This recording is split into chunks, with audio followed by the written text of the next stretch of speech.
I'd like to call to order the November 18, 2008 meeting of the Louisville Planning and Zoning Commission and announce that we do have a quorum present. Item number 2 on the agenda is the approval of the minutes of the September 23rd special meeting, I believe it was, and the October 21st, 2008 meeting. Do I have any corrections, additions, or not, motion from the commission? Make a motion to approve the minutes from the September 23rd meeting and the October 21st meeting. I have a motion from Karen and a second from Bill to approve the September 23rd and October 21st meeting minutes. All those in favor signify by saying aye. Aye. All those opposed? Motion carries. Item 3 on the agenda is public hearing plats. Item 3A is the final plat of Castle Hills Phase 6, Sections B and C, a 35.35-acre tract designated Townhouse 2 with 233 residential lots and 4 common area lots, located on the State Highway 121 between Essex Boulevard and Standridge Drive and both north and south of Windhaven Parkway. The plat before you tonight is a replat of something that came in a few months ago. At the time, Portrait Homes was going to be building townhouses, attached single-family units in this subdivision. And the subdivision is in process of going in. The streets are in, the utilities are in, just about all the infrastructure is in. But the deal with Portrait Homes came apart, and Portrait is no longer in the picture. Instead, and you all have in your voluminous packet, for only 2 items on the agenda, a letter from Eric Stanley of Bright Realty Limited, explaining what the situation is and pointing out that they have Grenadier Homes and American Legend Homes will be coming in building detached single-family homes in the subdivision. The minimum unit size for any of those houses will be $190,000. And it presents some unusual challenges where you have an existing platted and built subdivision with all the infrastructure already in. You have your water and sewer taps to the lots.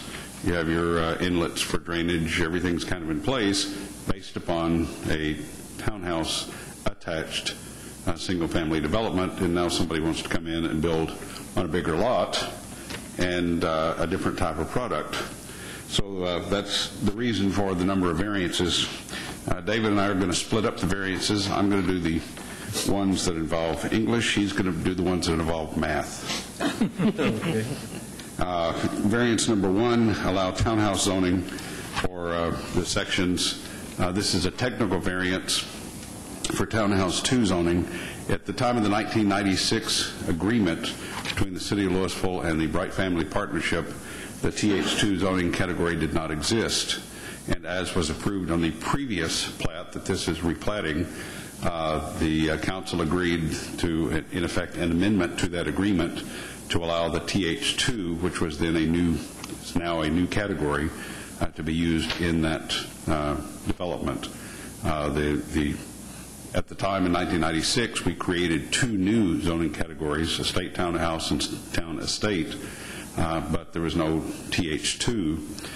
They're allowed to use any of the zoning categories they want, and they designate what the zoning is. We don't actually zone the property, but because TH2 was not in effect in 1996, this is a technical amendment that would be a variance to amend the 1996 agreement, and one we have no problem with. If you go over to variance 6, variances 6, 8, 9 to a large degree, and 10 all have to do with the issue of converting already developed lots that were townhouse lots into single-family detached lots. Variance 6 is reducing the minimum required lot width at the front and rear building setback lines to 41 feet instead of the required 50 feet for TH2. Variance 8 is to allow a lot size of 4,300 square feet rather than 5,000 square feet. The TH2 allows a 1,750 square foot minimum for attached units, but for detached units it goes to a 5,000 square foot. So the 4,300 square feet is substantially larger than the 1,750 that was previously approved approved, but is slightly smaller than the 5,000 that would typically be approved for TH2 for detached units. Item variance 10, I'll skip 9 for a second because I have a picture. Number 10 is to reduce the minimum interior lot side yard width to 5 feet instead of the 6.5 feet. At one time when we had patio home zoning, we allowed a 0 and 10, the reason being that the fire department wanted there to be at least 10 feet between units. When we went back, we've never had anything really at 5 feet, except Estate Townhouse, which allows as little as 0, sometimes 3, sometimes 5, sometimes 0. But the 5 feet does have precedence in the Estate Townhouse and in the old patio home where we had 10 feet, and even though the whole 10-foot setback was on one lot, there was 10 feet between units. With a 5-foot instead of 6.5-foot setback, there would still be 10 feet between units, and we don't have a problem with that. In variance 9, on the map, the variance has to do with this lot on the corner.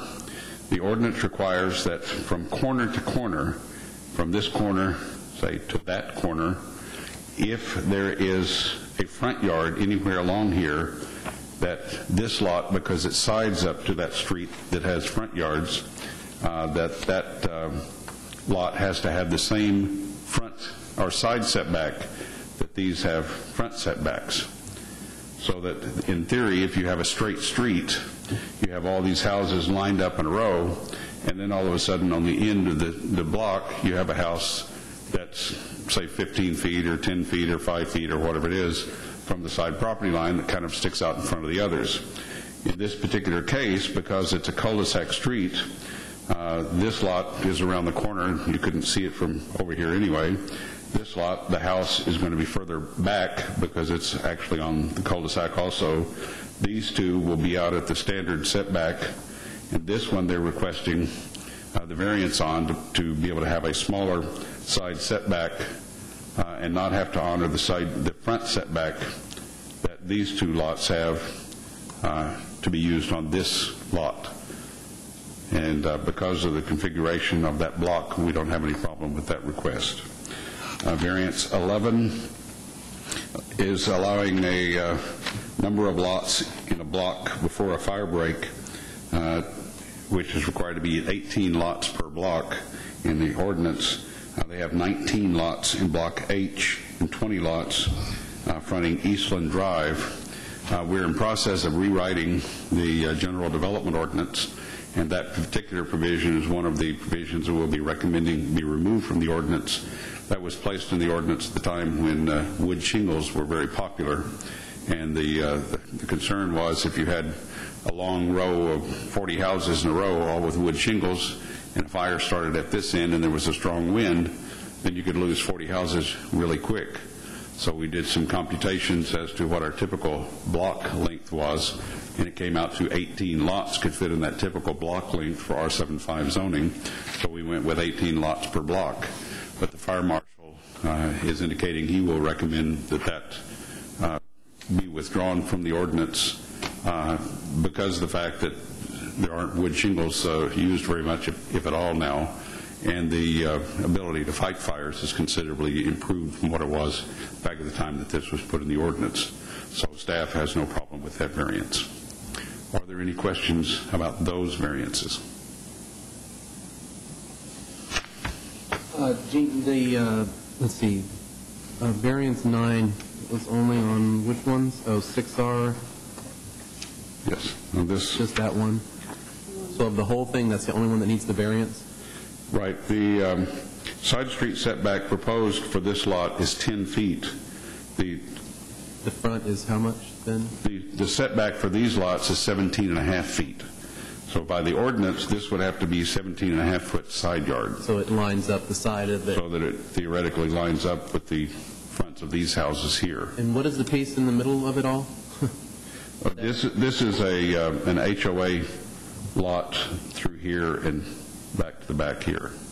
Yeah, I think he's talking about the 20-foot width. Yeah, the little triangle almost shaped piece, is that part of the common area that kind of comes through the side yard? That's my understanding, that's part of the common area.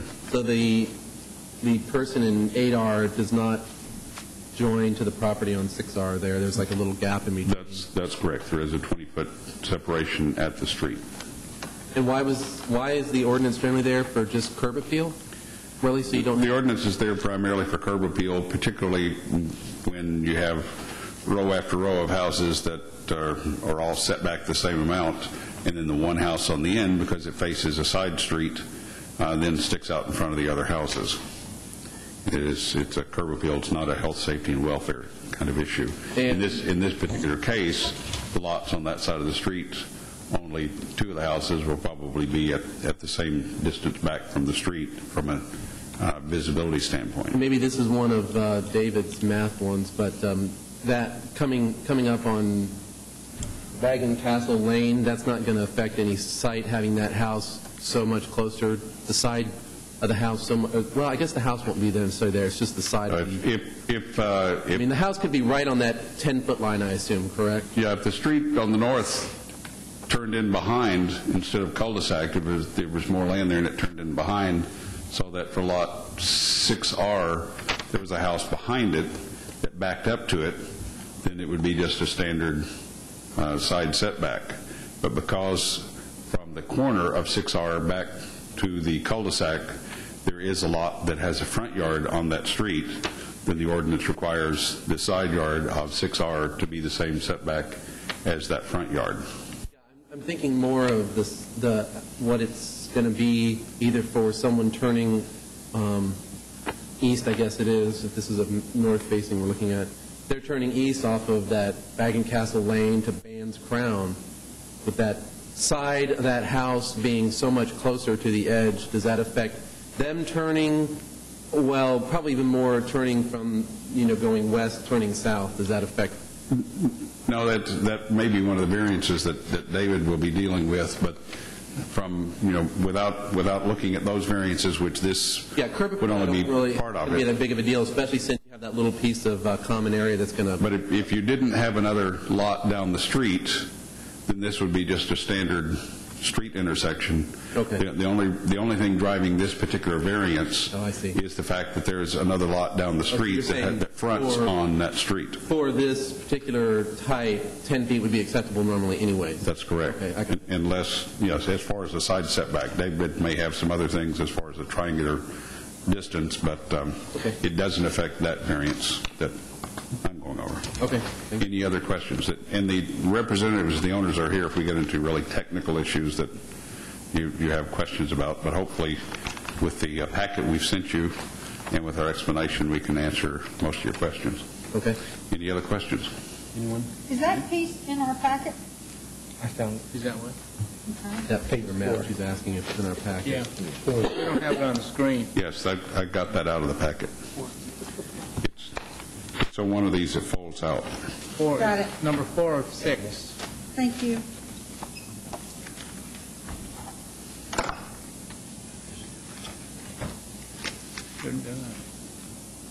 Anything else? Does anyone else have anything for Gene before we go on to David's mathematical variances? All right, thanks, Gene. As Gene mentioned, this is a replat of a plat that has been previously approved. The street layout is exactly the same as what was approved with the previous plat. The only difference is they're shifting some of the interior lot lines and making some of the lots larger. But other than that, all the street layouts are the same. All the street grades are the same. Everything is the same with the exception of a few lot lines that have been shifted to make larger lots. I'm going to be covering variances 2, 3, 4, 5, and 7. Variances 2, 3, 4, and 5 were all previously approved with the former plat. And which ones were again, David? I'm sorry? Which ones were? I'm sorry, that was variances 2, 3, 4, and 5. Okay. All four of those variances were approved with the previous plat, but because this is a new plat, we have to reconsider those. Variance 2 is to allow a 41-foot street right-of-way on Section B.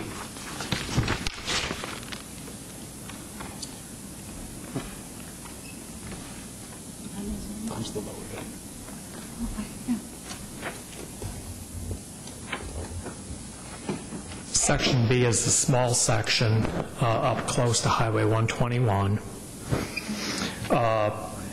Variance number 3 is to allow a 44-foot street right-of-way for Section C, which is the larger triangular section south of Windhaven Parkway.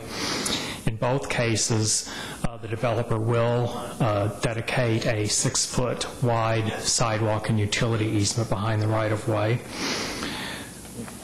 Variance number 4 is to waive the alley requirement for these two sections, and variance number 5 is to exceed the minimum geometric limitations for the horizontal street curvature and vertical street curvature. With regard to the narrower street right-of-ways,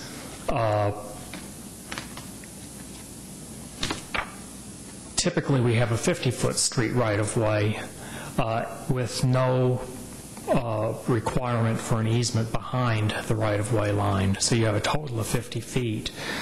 In this case, with the 41-foot street right-of-way and the 44-foot street right-of-way, when you add in the easements, you actually end up with a total of 53 feet for Section B rather than 50 total, and 56 feet for Section C instead of the 50-foot total. The only difference is part of that, what normally would be right-of-way actually becomes part of the privately owned lot, although there's an easement there that allows the placement and operation of utilities and sidewalks.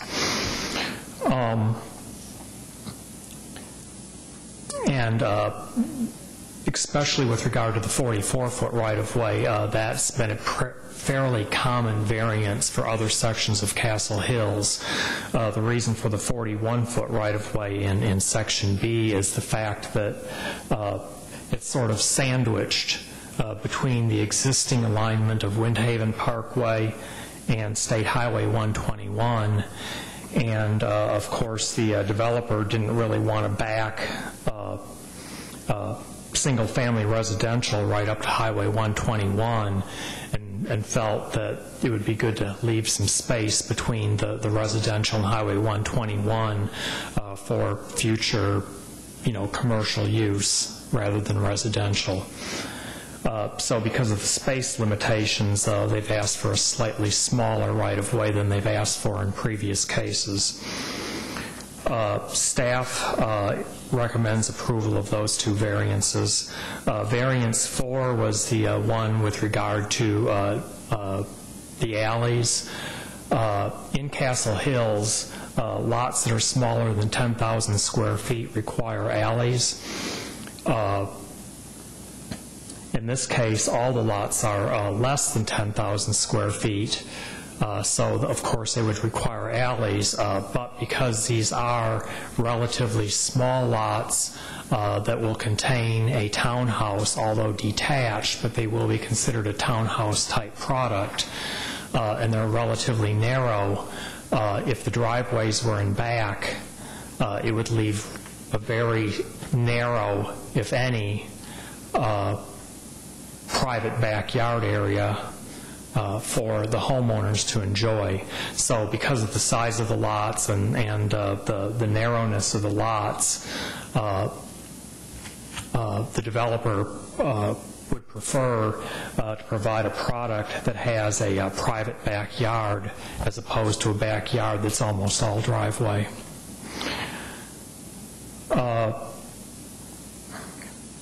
Staff is recommending approval of that variance. Variance number 5 is to allow the geometric limitations for street alignments.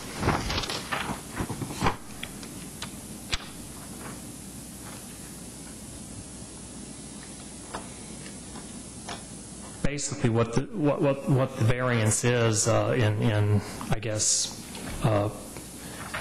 common language is that the curves on some of the streets are a little bit sharper than what would typically be allowed in accordance with our general development ordinance and in the Castle Hills development ordinance. The horizontal curves, which are shown on this particular exhibit, that are subject to the variance, as you can see, for the most part, are relatively close to intersections and on relatively short runs of, in fact, this one's on a cul-de-sac. These are all fairly close to the intersection. These two are relatively short segments.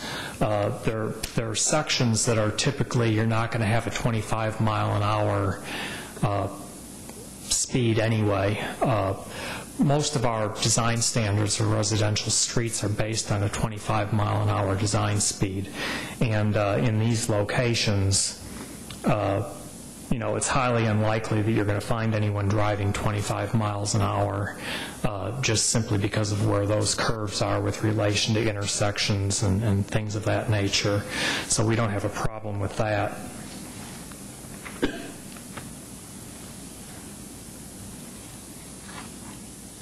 There are a few, there are 3 spots in Section C that exceed the limits for vertical curves, which is basically your hills and valleys and things of that nature. They're a little bit sharper than what we would normally want to see on a residential street. However, as you can see, all 3 locations are right at an intersection where most people are going to be stopping, coming to a stop, or slowing to almost a stop before they proceed. So, again, our standards are based on a 25-mile-an-hour speed limit.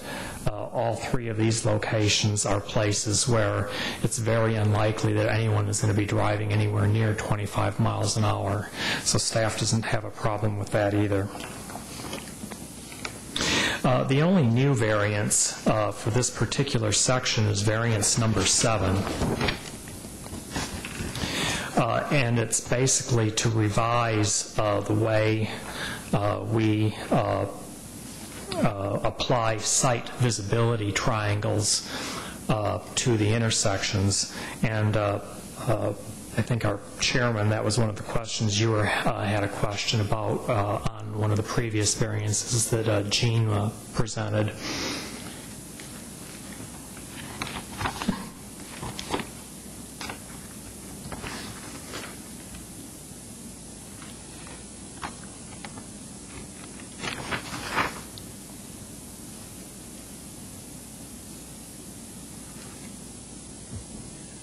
Our typical requirement looks something like this. And as a matter of fact, this is a Xerox copy right out of the Castle Hills Development Ordinance.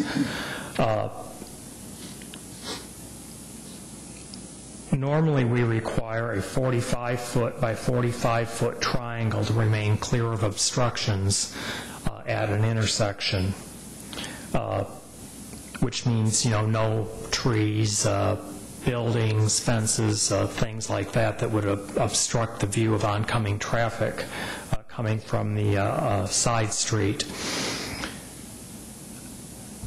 This 45 by 45-foot triangle typically is applicable to residential subdivisions for streets that either do not have stop signs or sometimes have yield signs.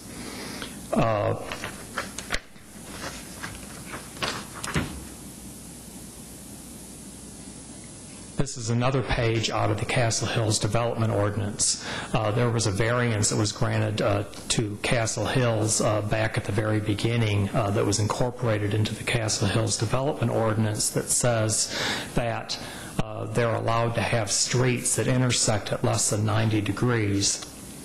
Normally we require a 90-degree intersection. In the case of Castle Hills, they've got a variance to allow streets to not intersect at 90 degrees as long as they meet this diagram. So basically, what they want to do in this case for section or phase 6, sections B and C, are to allow the use of these type of triangles for site visibility as opposed to the standard 45 by 45 foot triangles that we see in most other locations. The origin of this type of site triangle is really for stop-controlled intersections, where you'll have a stop sign on the minor street and through traffic, or even possibly stopped traffic on the major street, but the side street is always stopped.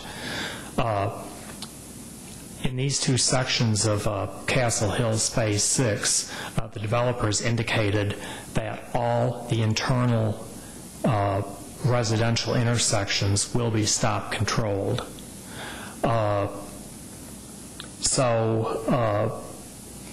Staff doesn't have any great heartburn with regard to this variance under that scenario. You'll probably notice in our backup that on this one particular variance, we did recommend consideration rather than a flat-out approval. And the only reason for that is the fact that this is a relatively unprecedented variance. The only other time that this variance has been granted was for a different section of Castle Hills where they had private gated streets. In this case, the streets are going to be public, which means that just anybody could be driving on them as opposed to just the residents.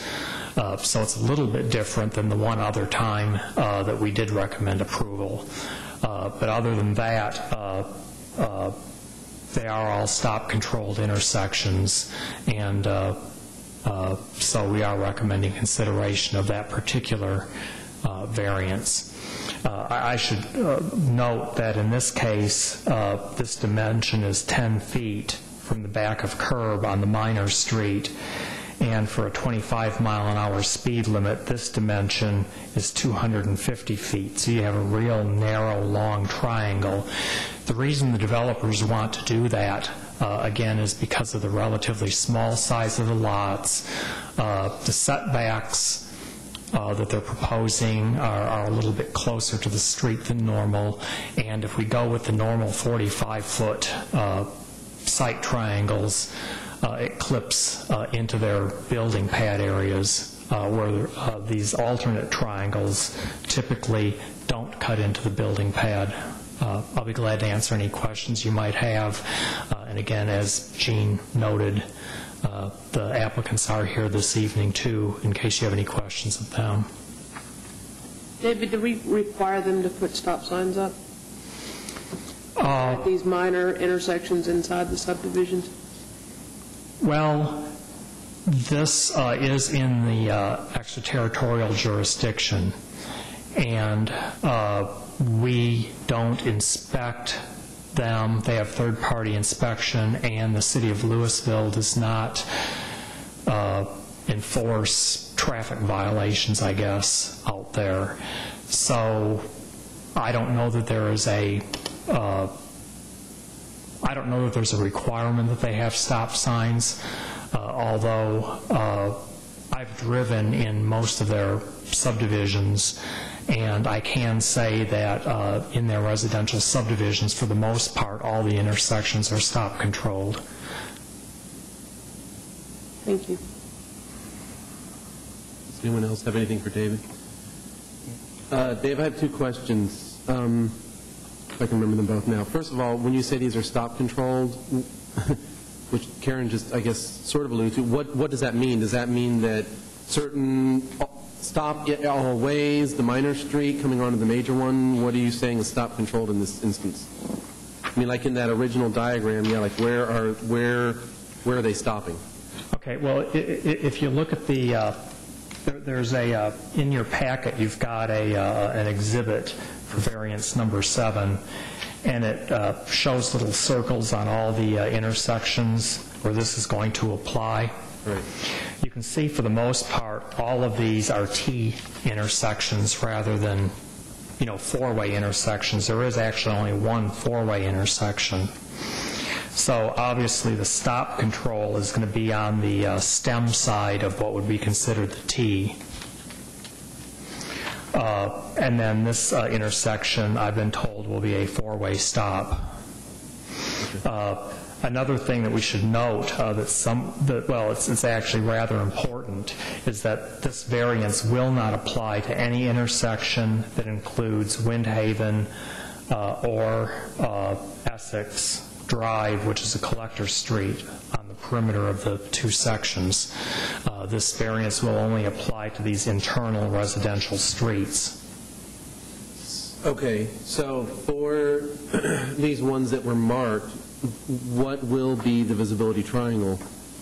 Okay, for the ones that are marked, they would prefer to use the smaller visibility triangle that is typically used for stop control intersections rather than our standard 45-foot.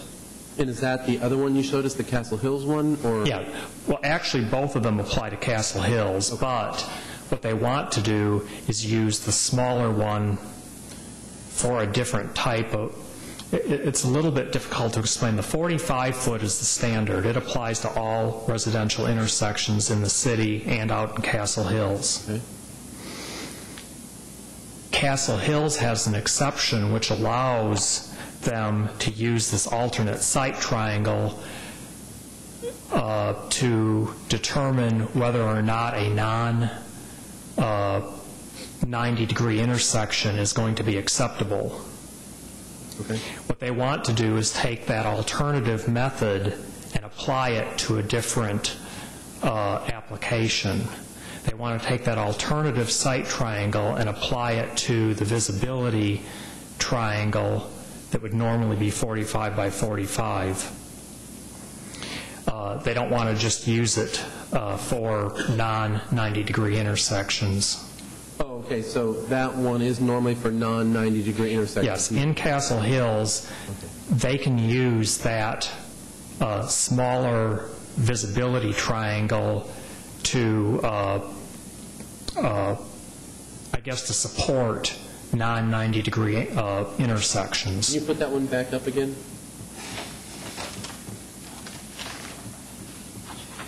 Yeah, in fact, this is right. This is actually a good picture because it's an intersection where you've got a curve coming into the intersection.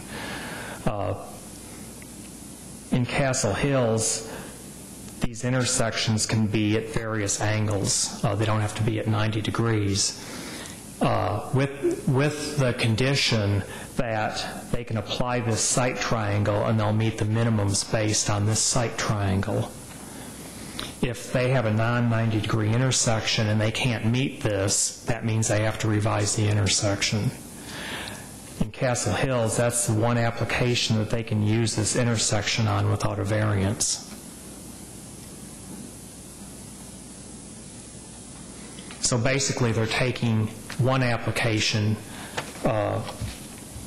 one type of site triangle, and applying it to a different scenario, although this scenario does work for stop-controlled intersections regardless of the angle.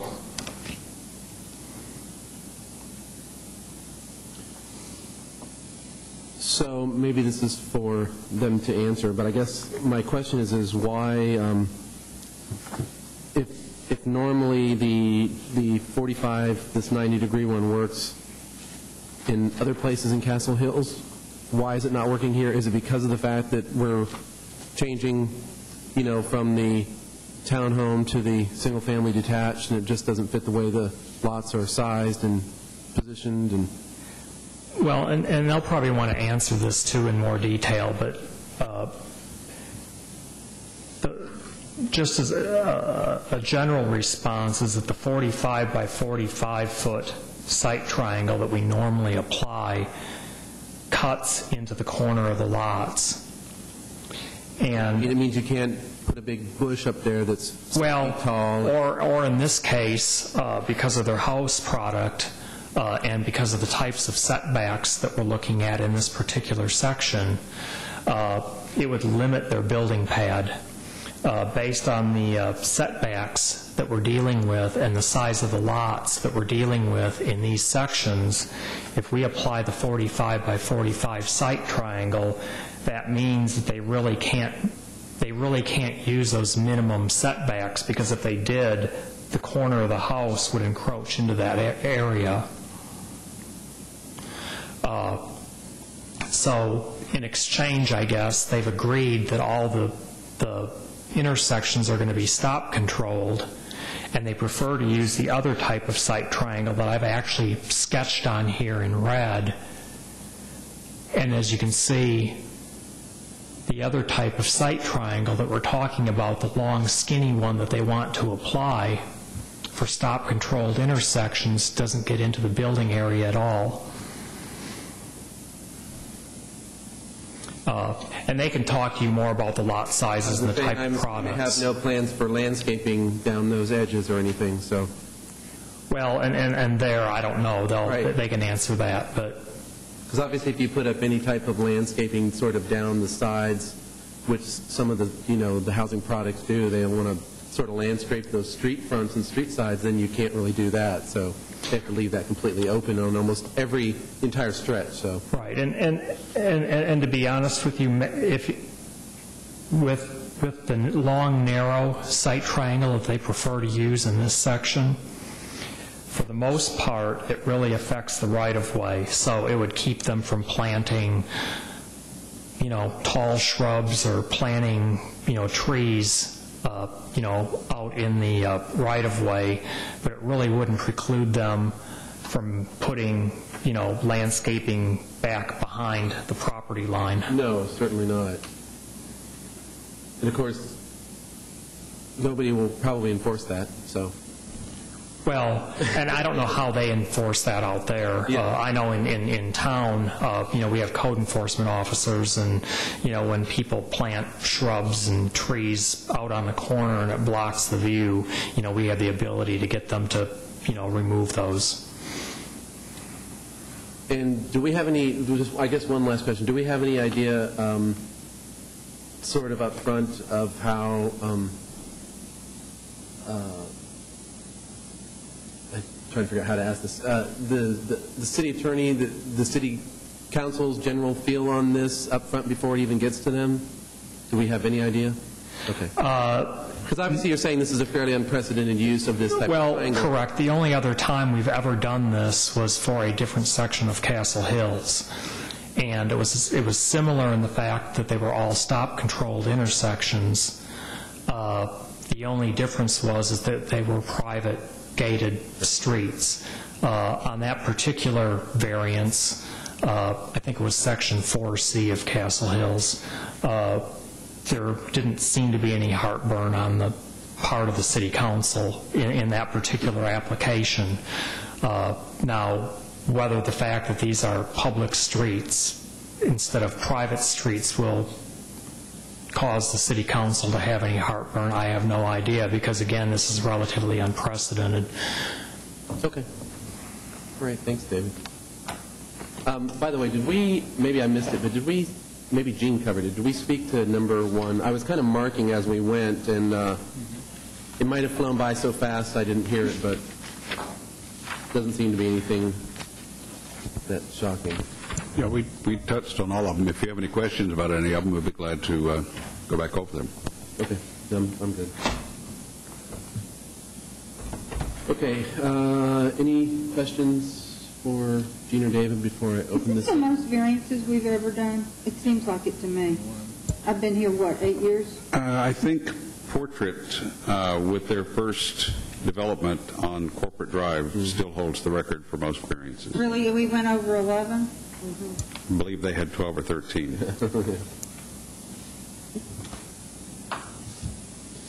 Okay, at this time I will open up the floor for the public meeting. Anyone wishing to speak for or against this, or I guess if the developer or the owner wants to make any additional comments, or if we have any questions, maybe anyone specifically for the developer. Going once, going twice. If not, do I have a motion to close the public hearing? Make a motion to close public hearing. Second? Motion from Karen, second from Jim. All those in favor signify by saying aye. Aye. All those opposed? Public hearing is closed. So do we have any further discussions among the commissioners on any of these? Any you're concerned about? Particularly 7, I guess. Is there any particular heartburn on the commission about 7, our lovely site triangle geometry? I think that's a good solution to the problem. You do? Joy? I just, I looked at so many triangles, I felt like I was back in geometry class again. There's more triangles than I could look at. But I guess of all of the variances, is that probably one of the most important ones that would be like a deal killer? If you had to pick out one. Well, I mean, in terms of a deal killer, that's really more for the applicants to decide whether that's something they can or can't live with. But in terms of a technical, safety, health and safety related, public safety, I don't know that it's... it does have the potential to affect public safety, although staff feels that in this case, if all the intersections are stop controlled, there really is not a health and safety issue. I don't think it's any more important than any of the other variances. I think it's just that in this case, it's not a variance that we've seen before, except in one case, which was slightly different scenario.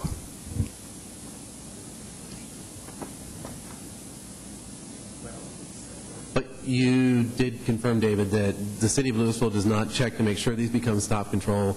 And obviously, out in Castle Hills, the city would not check any visibility encroachments or anything. No, as a general rule, the city of Louisville would not be out in Castle Hills, checking on stop signs and, sending code enforcement officers to see if people have landscaping in the site triangles. And, I'm assuming that they do some of that themselves through the freshwater district, but, only they could answer that. I don't know. Is that something that we would like to ask? I guess I'm asking the commissioners for a general feel of whether they're concerned about this or if they think, as Bill pointed out, that it's a good solution to let them move forward with their product and see how the city council feels about it when it goes before them. So trying to get a general consensus of how you guys are feeling. I'm getting 7 o'clock stares. You got a question? Don't mean to interrupt, but I'll answer any question. Yeah, maybe if you could, sir, Come on down. come on up and tell us who you are. And I guess that's mainly the main concern. In fact, I'm not hearing much of anything other than maybe, how do, once we go forward with this variance, how do we know that it actually happens, that it's stop control, that people aren't putting up 5-foot shrubs? And I'm Eric Stanley. Thank you for allowing me to talk. A, they will be stopped intersections. B, the Architecture Review Committee, Denton County Freshwater Supply District, I can speak as the developer, that they are very stringent on all of those things as we move through, and life safety issues are just not bent, and we're not asking necessarily to bend them now. I know it's a lot of variances. If we had not had all the utilities in the ground and the streets cut and the lots there, we'd do something different. But to retool that entire thing to make it fit within one of the boxes that are there in the zoning ordinance in 86 and even including TH2, I spent a long time with Mr. Lewis, Mr. Ferris, and others, and with builders that wanted to come in and build a product, and here's what we got that'll fit, and so how do I make that fit on this dirt? And this is what we've come up with. I know it's a bit cumbersome, but in exchange for the quality that we require in Castle Hills with the wood garage doors and the 100% masonry and the little bit bigger house than what's required, the lot size became a very, very critical issue from the builder's standpoint. And to not grant this particular variance renders, I think, about 20 lots unbuildable for the builders, which is, again, I got so many streets, and that's just how that goes. But I do know we'll stop those intersections. Do we have any other questions while these gentlemen are up here? Anyone? Okay, thank you, sir. We appreciate it. Okay, if we have no other discussion or questions, do I have a motion for item 3A, including all the variances, recommendation to City Council or not? Make a motion to approve with all variances. Second. I have a motion from Karen to recommend approval of item 3A to City Council with a second from James. All those in favor signify by saying aye. Aye. All those opposed? Item 3A passes unanimously. Item 4 is public hearing zoning. Item 4A is consideration of a zone change request from general business to light industrial on a 0.189 acre tract located at 857 East Main Street, further identified as A.G. King Survey Abstract 698. The request is being made by Charlie Waite, the current property owner. This is case number PZ 20081123. Done a lot of surveying in that King survey.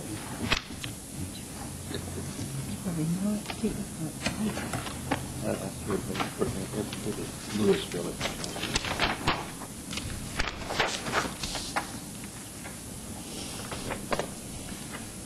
This is a zone change request on a piece of property over south of 121 along Main Street, where Main Street goes south of 121 and back into the hinterlands. And maybe someday we'll go to our big new park down in that area. But if you drive down to that area, mostly it's older buildings. They've been there for a long time. But the zoning, with general business zoning, a lot of industrial zoning, for the most part, have been there for a long time. There is a new development that went through the platting and site plan process, I believe here just on the east side of all this, just right at the edge or just off the map, for a new development out there, but most everything else has been there for a number of years. This particular parcel is a small parcel that is currently zoned general business, and the applicant would like to, as I understand it, do an auto body shop, which would be allowed in light industrial but not in general business. Because of the uses that are in that area, the existing light industrial zoning, which is adjacent to this parcel, we have no problems with changing the zoning to light industrial. Are there any questions? Any questions for Gene? Anyone? Gene, I just have one, because I didn't get this when I read it before, and maybe I'm just misreading it, but it says that general business allows automotive display, sales, and repair, but not a body shop. That's correct. So what's... Because that's what they do in a body shop is repair, so I'm trying to figure out... Well, they can do repairs like a motor repairs, transmission shop, but they couldn't do an auto body shop. Now, we do allow auto body shops as an accessory in general business, so your big car dealers that may have a small body shop in the back, that's allowed as an accessory use, but as a standalone use, body shops were removed from general business about 25 years ago. I see. Repair versus like painting and bumping out fenders and... Yeah, body shop has certain conditions that create potential fire hazards and other things that just most other auto repair would not necessarily create. So it does require a little bit different zoning. Okay. Thank you, Gene. Gene, one other question. Does the outside storage require any kind of fencing around this area? Yeah, if there's any outside storage in either general business or light industrial, it's limited to 10% of the platted lot, and it does have to be screened. Screened. Mm-hmm. I think it's fenced now, I believe, isn't it? There's a chain link fence and gate in the front of it, and I think along the sides. But I don't know if they plan on doing any outside storage or doing everything just inside the building. Okay. Anything else for Gene? Thank you. This time I'll open the public hearing for item 4A. Anyone wishing to speak for or against item 4A can do so now. I I see no motion in our audience. Do I have a recommendation to close the public hearing on item 4A? So moved. Second. Motion from Bill, second from Karen. All those in favor signify by saying aye. Aye. Public hearing is closed. Do we have any comments on 4A, anyone? Or a motion from the commission? Make a motion to approve item 4A as presented. Motion from Karen. Do I have a second on 4A? I'll second. Second from Bill to recommend approval of item 4A. All those in favor signify by saying aye. Aye. All those opposed, motion carries unanimously. Item 5 is other business. Gene or Dave? Anyone? I don't believe we have any other business. You'll have a meeting scheduled December 2nd. At the moment, we don't have anything currently close, but Magic Monday is next Monday, so it's possible there may be something ready. Otherwise, if we don't have a meeting the 2nd, then we'll have another mid-month meeting. But if we have as much as one plat that's ready to go, we'll have you back for the 2nd. We haven't had any zone change requests filed, and the deadline for that is passed. I thought we had already noted that we weren't having the mid-month meeting, or was that subject to if anything came in? That was for November. I remember that one.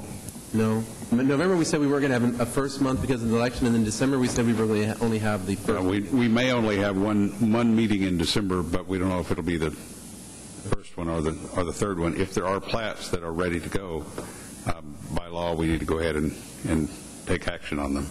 But at the moment, based on the reviews that are in process at the moment, there's a very good chance there will not be a meeting on December 2nd. But, don't write that in ink on your calendar until you get something from us saying that. Okay. Do we have anything, Karen? Karen's dying to talk. Make a motion to adjourn. Okay. Second. She's dying to adjourn. Motion from Karen, second from Bill. All those in favor signify by saying aye, please. Aye. Meeting adjourned.